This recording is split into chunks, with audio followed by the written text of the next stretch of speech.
Thank you folks for having me back here again. Okay. So let me jump straight into the talk, what I'm going to do. This talk, for a change, is not a hand-wavy talk that I'm now subject to be doing. You know what they say about aging security researchers, like you move from research to hand-wavy talks to keynotes, and then you go into oblivion. Like one fine day, you're done. I think I tried to buy some time back with this talk. So this talk essentially is basically 4 years plus of me fiddling around with what started out as clumsy little scripts, very ugly, until it kind of became usable, not only by me, but by my students. And then I decided, okay, we can't keep a thing bottled up, so why don't we open it up? And this brings me to why we're here. I'm going to give you an overview of two things. Something that Joe Fitz hates very much, emulating firmware. He doesn't like it. So I thought, okay, well, let me try it. So we're going to talk about what it takes to emulate firmware on an IoT device. And then I'm going to give you a tour of ARMX and officially release it right here. So, well, my name is Saumil Shah. I've been doing this stuff since a very long time. In fact, this photo, no, this is not at the Okura, but it so happens that every time there's a hack in the box, there's also President Putin wandering around. This is not the first time. So, anyways. Okay, so let's get to what ARMX is and what are the motivations of doing ARMX. At some point, I started teaching exploit development, which was many years ago, on the x86 platform. Then I got a little tired of it after doing it for a long time, so I decided, well, let me learn ARM exploitation. And I started teaching ARM exploitation. And Mark Rogers was one of those who suffered me in the very second class that I actually taught, which was actually extreme disaster, but somehow he's still friends with me. Whenever you want to teach students, you've got to build something that works reliably and stuff that you can afford breaking and then reassembling very quickly. We can't do that with actual devices, and sometimes devices are not available in the quantity. So if I want to teach how to break routers, how to break IP cameras, well, the first thing I like to do is emulate them, create a software model of it, and if we can break it in software, in an ideal world, we should be able to take that exploit and straight away attack the hardware. We've been doing this in virtual machines for a very, very long time on the x86. You create a Windows VM, you create a Linux VM, you exploit it, it works, everything's great. Things are a little more complicated in the IoT world. It's not as simple as, okay, you grab a file, you create a right-click VMware player, launch it, boom, off it goes. It doesn't happen that way. So this led me to a deep dive journey into embedded devices from noob to not a noob. I started looking at it from the software level going down. And as I built it up, I started playing with QEMU and a few scripts. It started taking shape, and now we have ARMX. So essentially, this is an ARM firmware emulation framework. I've got it working for a few versions of the ARM CPU, all 32-bit. It uses QEMU as the main workhorse, but then there's a lot of niceties on it. My ultimate goal was basically, can we get as close to an IoT VM as far as possible? Like, can I boot up a router in an emulated environment? Can I boot up an IP camera in an emulated environment? Not only that, can I then fuzz it, debug it, reverse it, exploit it, and take my findings and apply them directly to a real-world device that we can find? So essentially a virtual device for research purposes, and this is the goal of ARMX. While doing so, I actually gained a lot of insight into the world of both emulation and actual device, like how things work. things like cache coherency, things like SPI memory, things like little issues with firmware, with devices, with kernels. Whole deep dive into the tunnels and the warrens of build root, which is quite confusing, and eventually got things to work. So this is typically what ARMX looks like. Yes, there's going to be demos, and you click it on, you get a nice little menu. Every device that you emulate is like a text-based VMware player for IoT devices. You can add your own device, you can create a template, drop some firmware in, drop some key value pairs in, cobble together a few scripts, spend a couple of weeks tweaking it, and then you get it reliable, you just add it, and it should kick off and go. So I'm going to demo all this stuff. First, let me walk you through the architecture and the background of IoT devices. So if you take a look at any IoT device, essentially it's nothing but a special computer, which has its own CPU, has its own peripherals, runs a kernel, has a file system launches its processes, and you have your applications on top of it. So eventually when the whole thing boots up, it offers you functionality. You get a UI, you get some client-server processes or whatever the device is supposed to do. Internally, there's a lot of things going on. And if we want to emulate this, we need to go down all the way to the very deep details of how everything works. Devices are very unlike disk-based computers. Today we take a computer, it has a large disk and it has persistent storage, fast storage, lots of memory. Nothing like this happens in the IoT world. You have small memory, you have limited memory, you've got flash memory, which is not as writable as you wish it to be. You can flash it and read as many times as you want from it. Persistence is achieved by a few tricks. One of them being non-volatile RAM. You store just the right values that you need in the non-volatile RAM.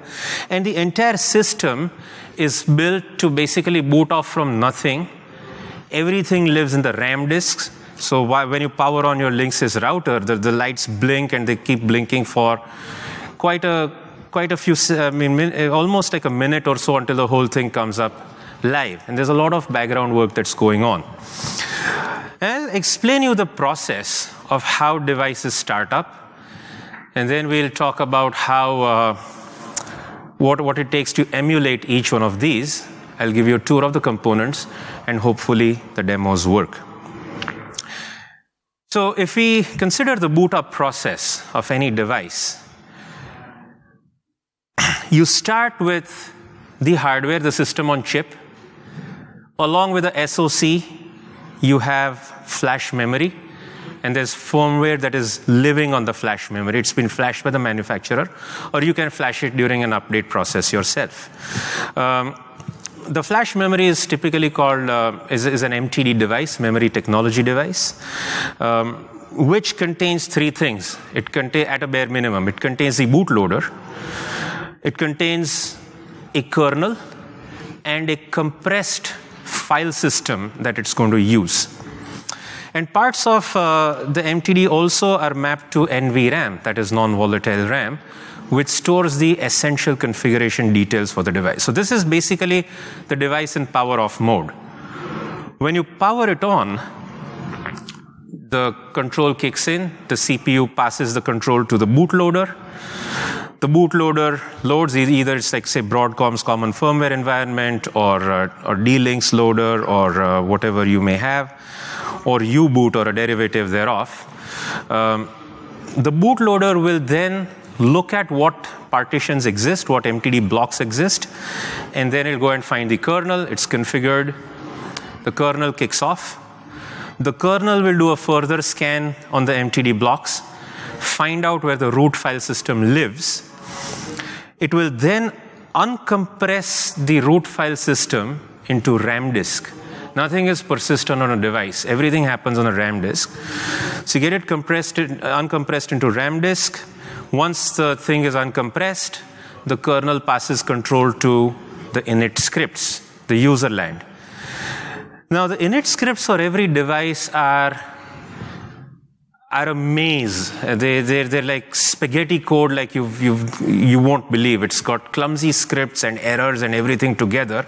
The first script will look for other scripts to start up, and each script will look for its application and components.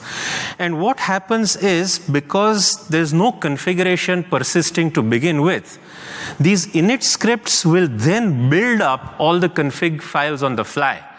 Everything from etc password to the web server configuration to Samba configuration to wireless SSIDs, all that stuff is then loaded from the NVRAM using a userland library called libnvram most typically, which makes call to the NVRAM device using IOCTL, loads all the config up, creates the config files on the fly with the parameters that are saved in NVRAM.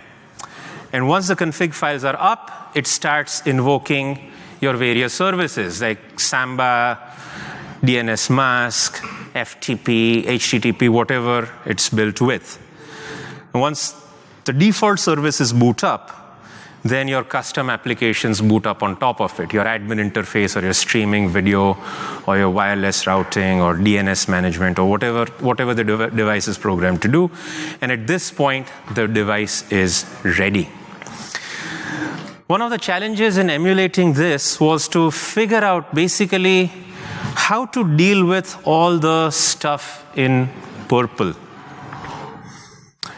All this stuff. Figuring this out individually took a lot of time. But what I ended up doing was something like this. More or less, we want to leave the userland part unchanged, as is, not modify it beyond what is necessary. Instead of the CPU, we are going to take a QEMU environment, choose a machine type which closely resembles the device that is being emulated. Now, I haven't gotten to a point of expertise where I can actually emulate the exact hardware. I mean, there are QEMU wizards who can do this. I'm not one of them. So I would take a default prototype board which most closely matches it. Especially, I want to be very particular about the CPU type. That is something I really want to match. So is it an ARM v5, ARM v6, ARM v7? Choose the correct CPU type, choose a proto board that supports it, and as many peripherals as you can manage. Now, if you're talking about, say, a Wi-Fi router, then I don't have real Wi-Fi that is emulated yet. I know Ralph Phillip and a few others have done that. They've actually emulated the Broadcom hardware for the Wi-Fi, but I have not reached that level yet. Or if you're emulating an IP camera, then you need a frame buffer device to grab video images from. I still don't have that. It's just a matter of creating a new device definition and having a proper driver for it, most likely something like Video for Linux. But that's still like in the near future on my to-do list. The NVRAM emulation is also a challenge. I was struggling with this until like middle of this year when I finally figured out how to do a semi-emulated NVRAM environment. I still don't have it mapped to an MTD block, but I have it mapped to shared memory, where you can pre-populate the NVRAM with configuration, and the emulator will use NVRAM like it is from a real device. I mean, this added a lot of flexibility to emulation. And then some of these config scripts, you might have to hand patch yourself. Because every device, when you take the default firmware, it is configured with default factory settings, like a default IP address or a default password or whatever.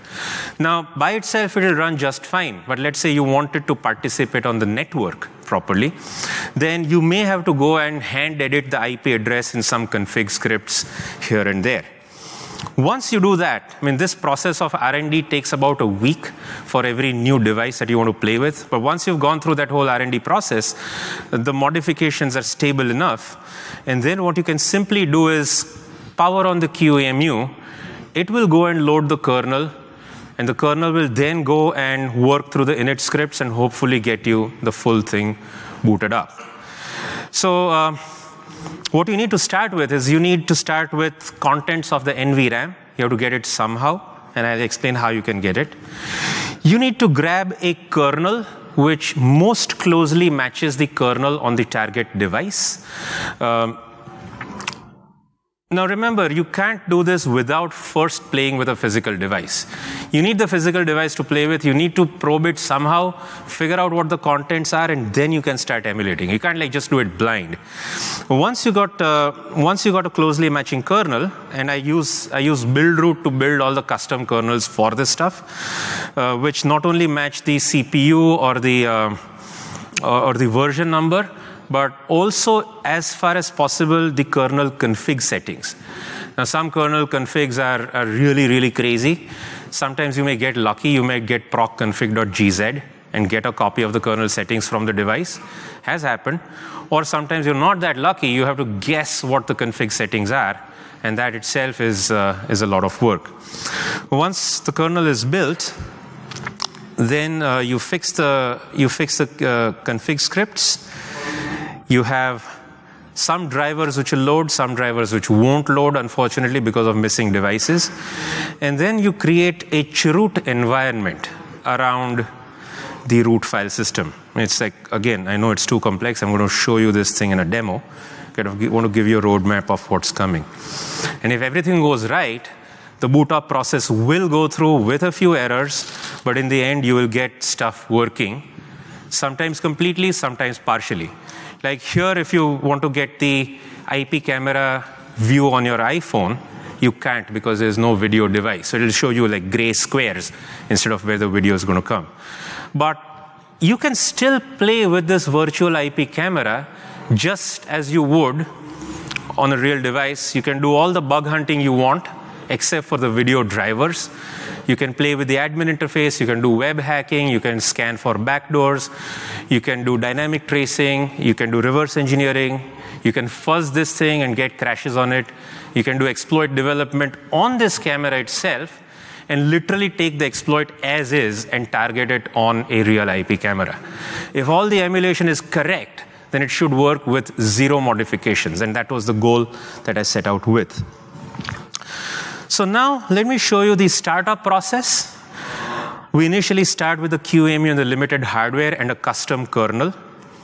And then in ARMX, you get to define a machine. You just create a CSV file, drop some configs in it, and it gives you a new line. When you click it, it boots up into the default kernel. At this point, it's like as if the device has started up and the kernel is loaded. Once your kernel is loaded, you then want to go and uncompress the file system and start playing with the init, start invoking the init scripts. Now, instead of uncompressing the file system dynamically, what I do is I just uncompress it manually and drop the file system in as is. This has two advantages. One is you don't have to play with uncompression on the fly. And second is you get a persistent file system to modify. You can then drop your own tools in it if you want to. You can read, write to it externally as well. And it stays just like a regular disk file system. So then you say, OK, after the kernel is booted up, you get this type of a menu saying you either want to direct shell into the environment, or you want to now go ahead and kick off the user land side of the device. And when you kick off the user land side, you first get a user land shell.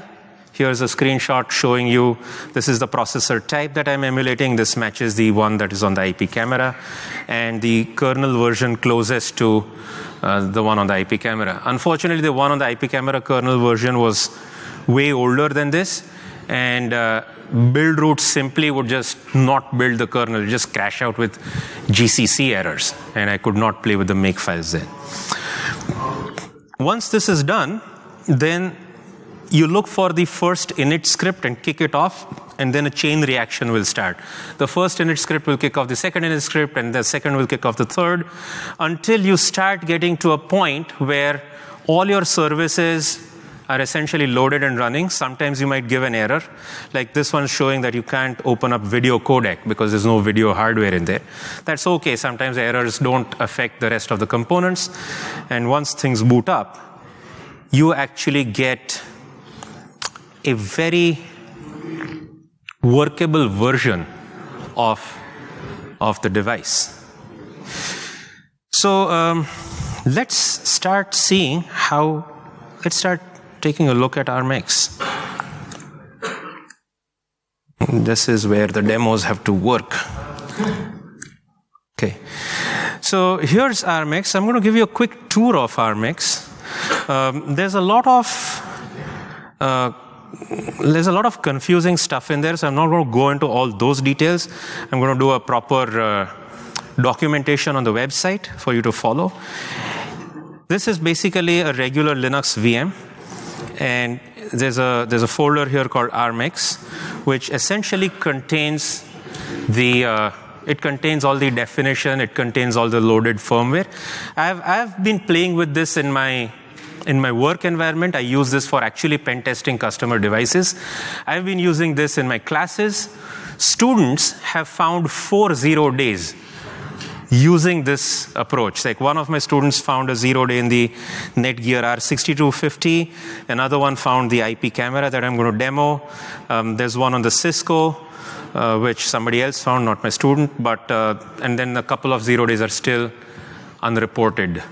And Jan brought over an IP phone from Germany, so that's the next one that I'm going to emulate. And I know there's a bug in it as well. So here's all the devices that I've implemented. Let me give you a basic tour. The first file which governs everything is a devices file. Now everything is super ugly because I'm a command line guy. The only programming languages I know are C and shell script. Yes, I don't know Python, I admit it. I will never suffer Node.js or anything like it.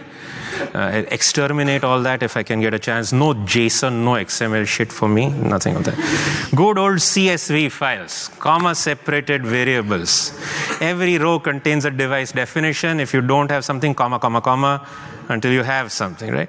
So here's a classic definition. Let me show you. This is the RV130.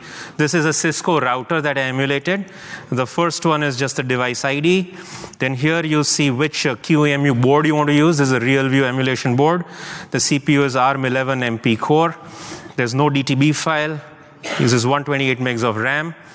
This is the kernel, the ZImage 263114, compiled specifically for RealView, and RealView does not support thumb binaries, so I disabled that from the kernel.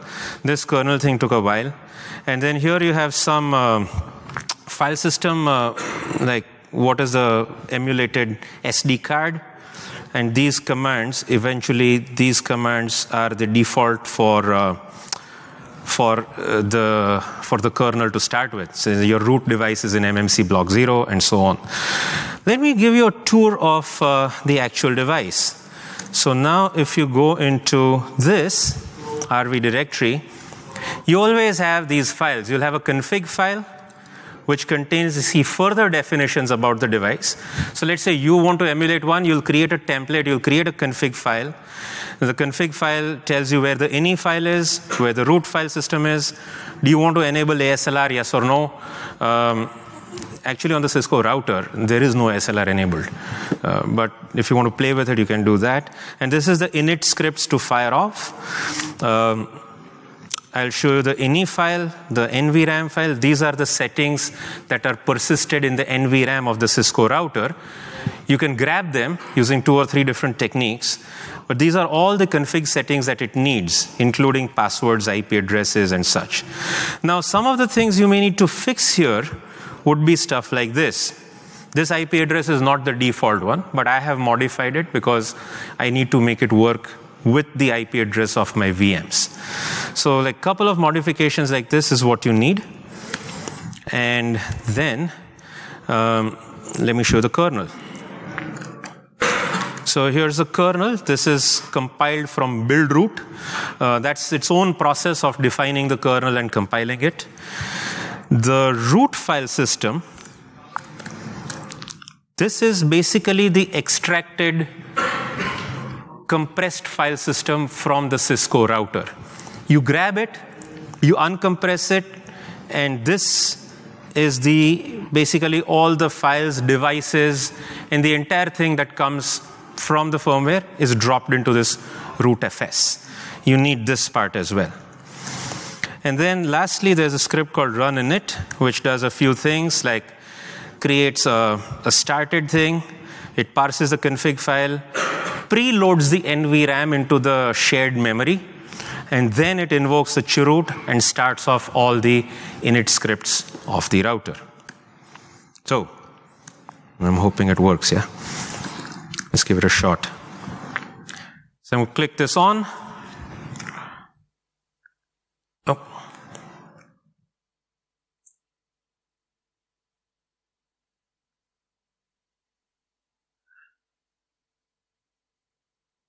I'm going to enlarge the fonts so we can read.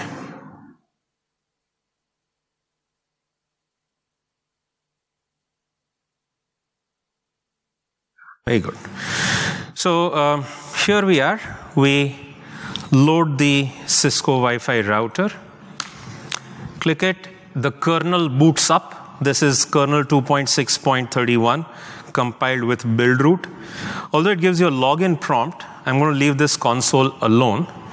And then we will see what happens when if I log in, I can log in from here, or I'm going to create a separate login window, which basically, here it is.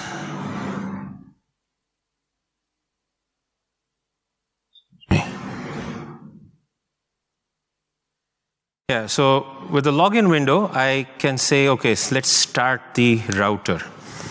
Now, when you click start, what you're seeing on the screen is all the NVRAM being populated in the shared memory, lifted from the ini file. And eventually, it get to a point where you can say, okay, it's going to start the userland processes. Here we go. Press enter to start. And when I hit start, you can see all sorts of error messages start appearing on the console. This is actually quite normal.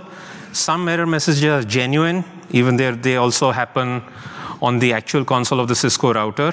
And some error messages happen because I don't have some devices, like I don't have Wi-Fi, or it's trying to look for the Wi-Fi hardware. It doesn't find it.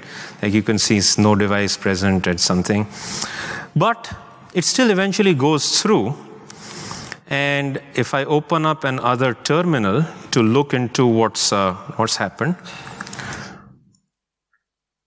So this is a shell in the environment. If I now look at the processes that are running, right, you can see a whole lot of processes got invoked.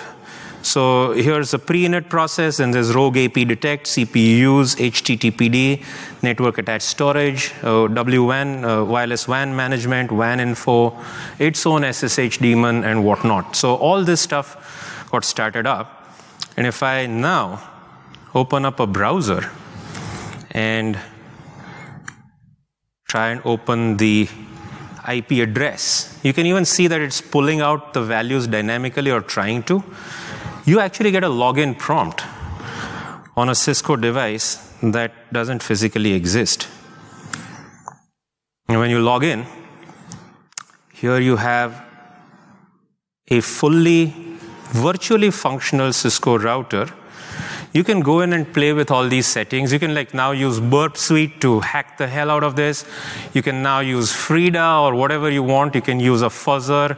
You can grab the scripts, instrument the heck out of it, and it'll produce genuine crashes. You can GDB this. You can do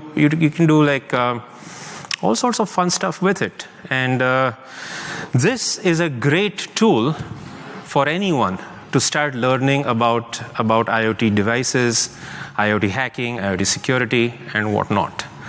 So this is in a nutshell ARMX. I'm going to go now into some details. We'll also do a demo where we will emulate an IP camera on the fly. It's going to little be like a cooking show where all the ingredients are cut and prepared and the kitchen stays clean. And then it works, hopefully, on stage. But when you do it, you're going to make a mess in the kitchen. Don't be scared about it. It's going to take some time. It's not that slick and easy as it looks like. But in the end, it does work. And when it works, it feels brilliant. Okay, so let me shut this one down. And then we'll get ready for emulating the IP camera. Okay. So now we're going to talk about what it takes to emulate a new device. The first thing is you need to know what type of CPU and kernel it uses. Find that out by booting the device, getting some documentation, and somehow figure it out. The next and the most critical thing is to actually obtain a copy of the firmware. And this is, well, not very difficult, but not that easy either. There's 3 ways of getting firmware. And by firmware, what do we really want? We want root file system and the NVRAM, preferably. The best way of doing it is by actually lifting it straight from the chip. If you're Joe Fitz, you can do that in your sleep. For other guys like me, we need like a $300 A640 device and a clip and a steady hand and some luck to suck it out, if that works. Failing this sucking from the chip, you then turn yourself towards the serial console. Open up the device if you have a UART, solder in the ports, get a serial console, and hopefully there's a root shell or some way you can get dropped into root shell, lift it from the root shell. And if you don't have all of that, then you just go to the manufacturer's website or the CD-ROM, then buy a computer which has a CD-ROM, or a CD-ROM drive which you can plug into the computer, and then grab the bin file from the CD-ROM. So this is the lowest common denominator. Here's the firmware for the IP cam on its official manufacturer's site. This is step number 1. We can do better. Step number 2 is you can open up the IP cam. Here you can like probe with a poor man's logic analyzer, which is a multimeter, and figure out where the voltage, ground, transmit, receive ports are. Once you do that and you don't burn the device, you connect it using a USB to serial adapter. And if it all works, you actually get the console on the screen when the device boots up, and you get dropped into a shell. So all the devices that I buy, I then modify them and attach serial ports to the casing and using a hot glue gun and everything. Once you get a serial console, you get a root shell, then extracting the firmware is rather easy. You look at all the MTD devices that are present on there, see which ones have the interesting stuff. Like in this case, there's NVRAM is in MTD5 and root FS is in MTD8. Sometimes the partitions are labeled, which makes it easy. Sometimes you have to guess. You look at proc partitions to find out what the actual device is. And then you just do a DD command, input from the block device and output it over netcat or output it on an SD card that you can plug in or a pen drive you can plug in. Somehow exfiltrate all the blocks out. So this is second way of firmware extraction. You can also get a copy of the NVRAM in this way. And the third way is you take it directly from the chip. And this is an E640, which is clipped on to the SPI flash of the IP cam and literally like lifts it in seconds from this thing. Sometimes it works, sometimes you have to like do some pull-up resistors and such. My dad is the electronics expert, so he always helps me out here. But somehow you then make this work. So once you have the firmware, then let's do the demos. I think we have some time to do the demos. I have basically the bin file from the extracted IP camera using the A64. I have the bin file on my system. We're going to emulate it from bin file to a working IP cam. If the demo gods are with me, that is. So here we go. First things first, let's find out where our stuff is. So my stuff is, here we are. This is the bin file I have from the Trivision 227. The bin file is 8 megs or something. Yeah, it's 8 megs long. The flash device was 8 megs. And usually the best tool you want to use for this purpose is binwalk. So I'm going to binwalk this and extract from here. So it's grabbed some stuff. It found a CramFS file system.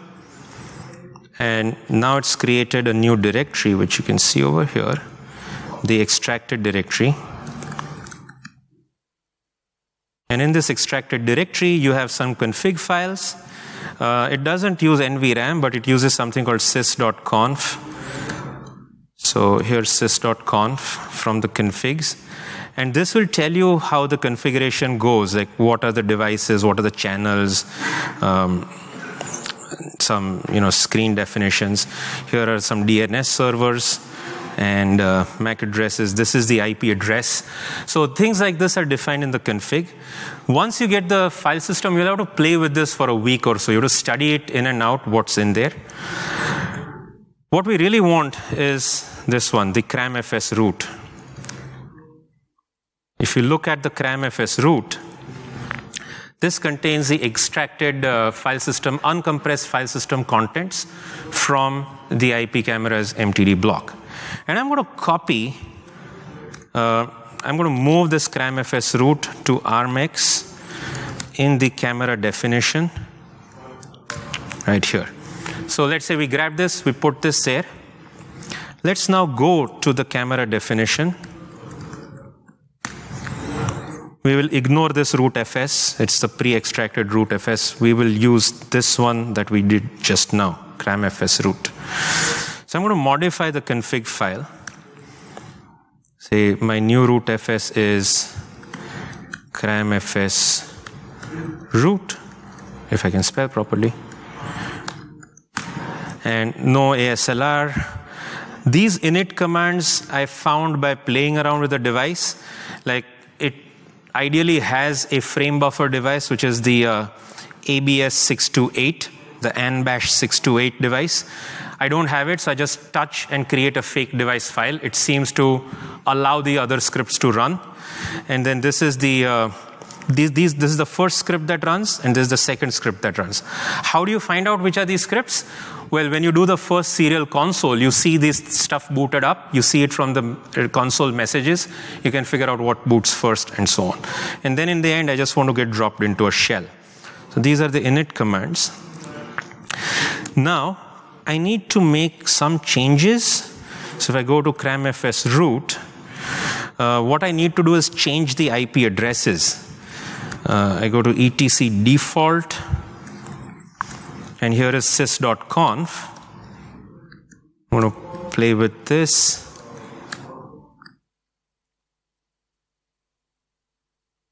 I mean, sometimes like you can even do other stuff that the device allows. For example, this device has a Boolean flag for the watchdog timer, and if you're doing R&D with it, you want to disable the watchdog so it doesn't keep rebooting.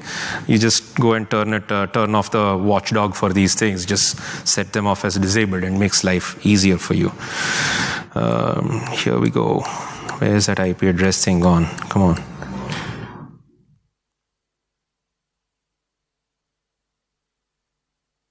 There. So I'm going to say boot protocol is static, IP address is 100.2. So my default IP addresses in here are 100.1 and 100.2. And this is a gateway. Once I fix this, the config setting is done. This is what we have to fix manually in the config files. And then we have to create the device definition.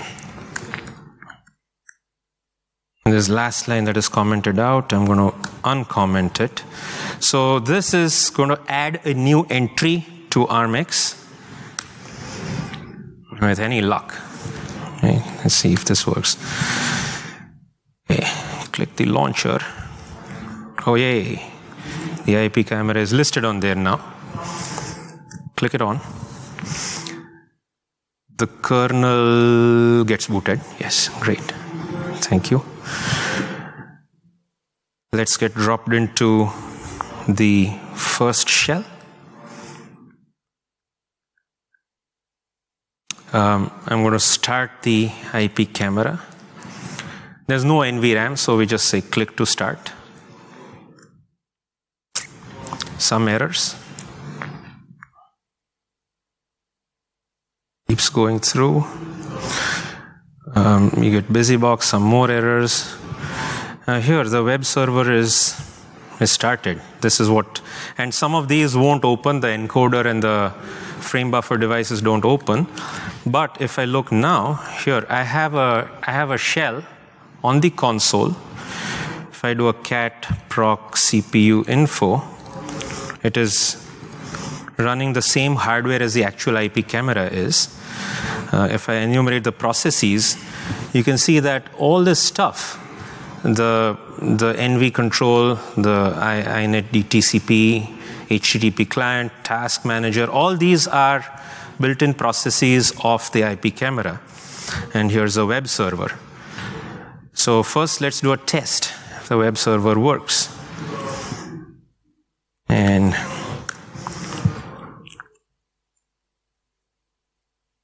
there we go. IP camera web server is open. Admin, of course. And when you log in, now you don't see, this is the broken image. You don't see the image. I haven't hooked it up to my webcam yet. That stuff is missing. But if you go to like settings and you want to play around with the network settings, the TCP IP setup or the storage settings, you can play around with all this. And it's for all practical purposes, it's a fully functional IoT device. What can we do with it? We can actually now, let's say you want to do some more stuff with it.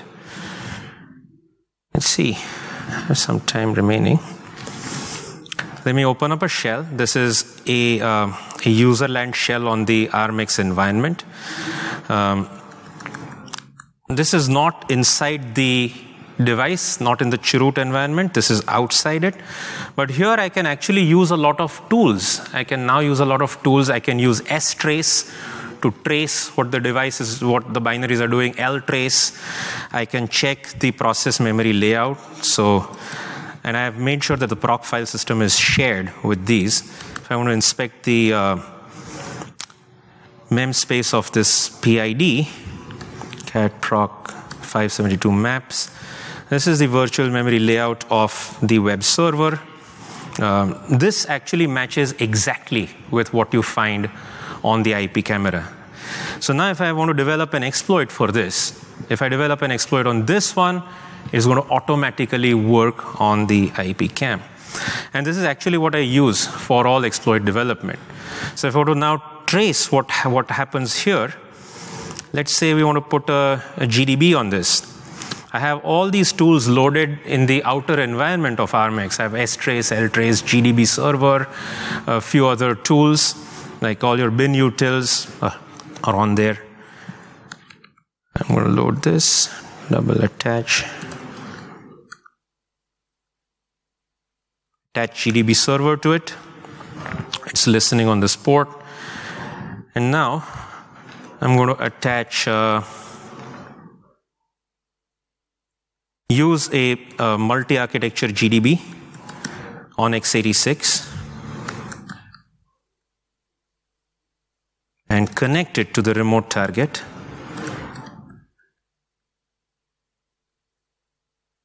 And by using a multi-architecture GDB on my own native host, I get the luxury of, okay, yes, ad block, thank you very much, you're doing a good job. I get the luxury of installing all sorts of GDB init scripts, GDB Python plugins, and make my GDB usable again. I have to do a few other things like give it the proper path so that GDB knows where to load the binary symbols from.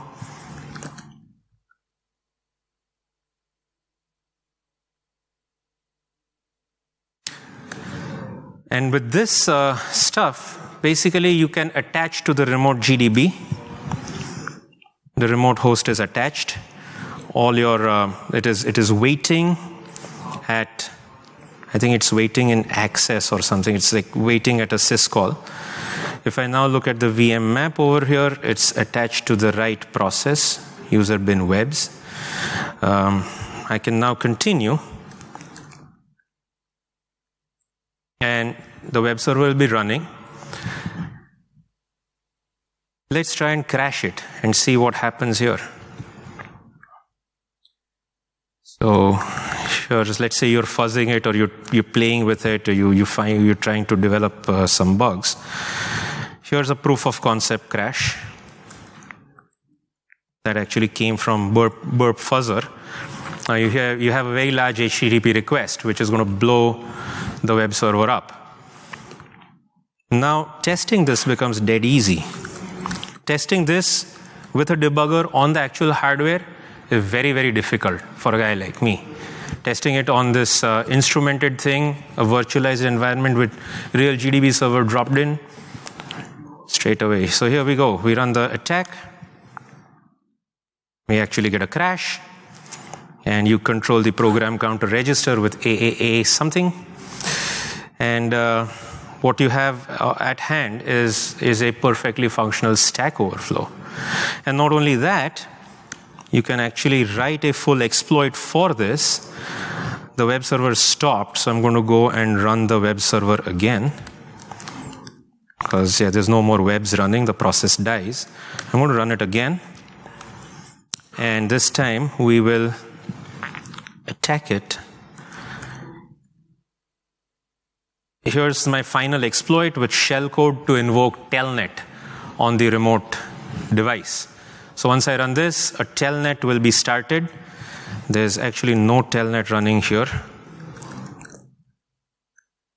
And after the exploit, a telnet will be launched, which will then give me a shell straight into the IP camera.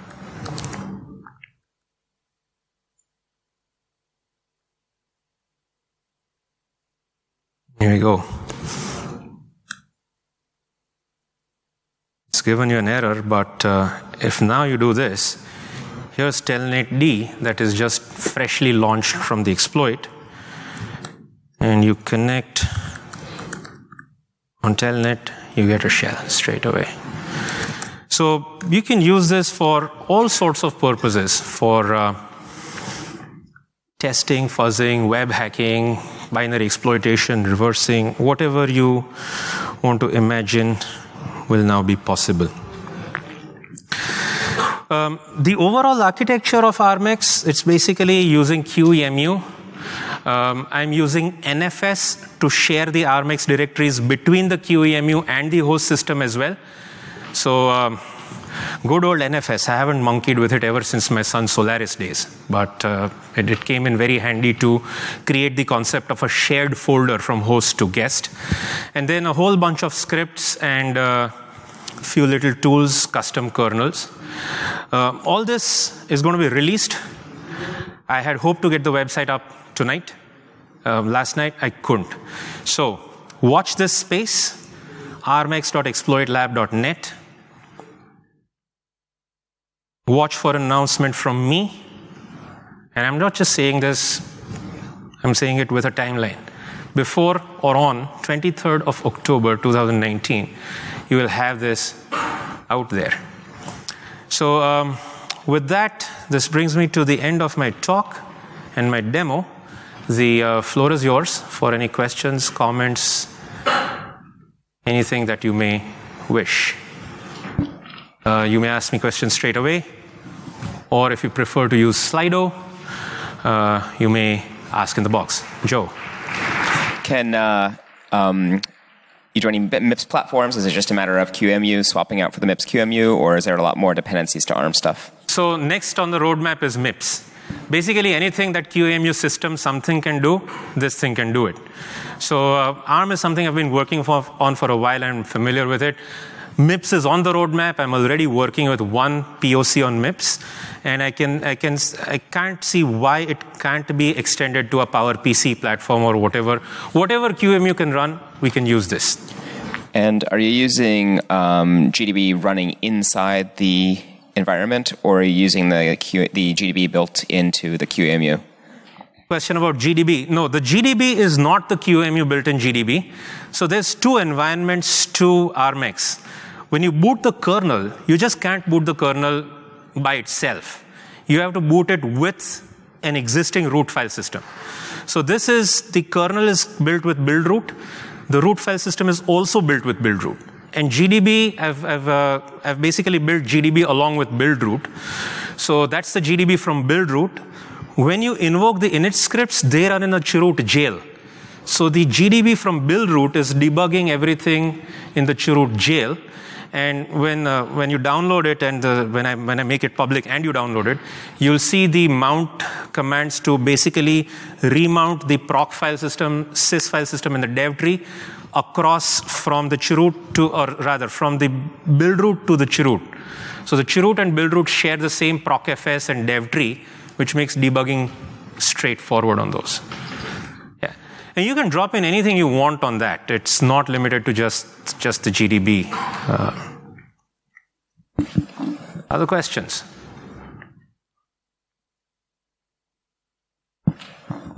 How would you deal with encrypted firmwares? How do we deal with encrypted firmware? Brilliant question. And with all brilliant questions, the answers are not so brilliant. You have to decrypt the damn thing yourself. So if you have the bootloader that will decrypt it, and you can somehow pass control to the bootloader, great. If you can't, then you have to reverse something of it, decrypt it. Typically, unless the firmware is signed in a trusted enclave, most of the encryption is an XOR key, which is hard-coded somewhere in the kernel or bootloader. You find it, you decrypt the damn thing yourself, and off it goes. If it's like a secure boot with a trusted enclave and things like this, then you got to talk to Cristoforo Mune. He's here. Or you got to talk to somebody who hacks iPhones and stuff like this. Not me, because I don't know how to do that. Thank you. One day I'll learn, but that day isn't now.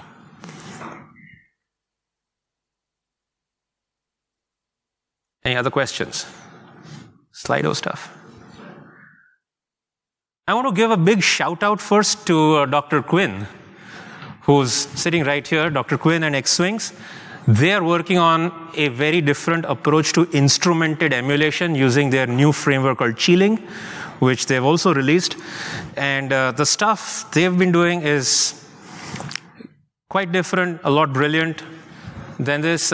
You can dynamically instrument any binary using Python code, like even alter its execution at runtime, and they cover a lot more platforms than ARMX. But definitely worth taking a look at their framework as well. And they've already released it. Right. Any other questions? Not.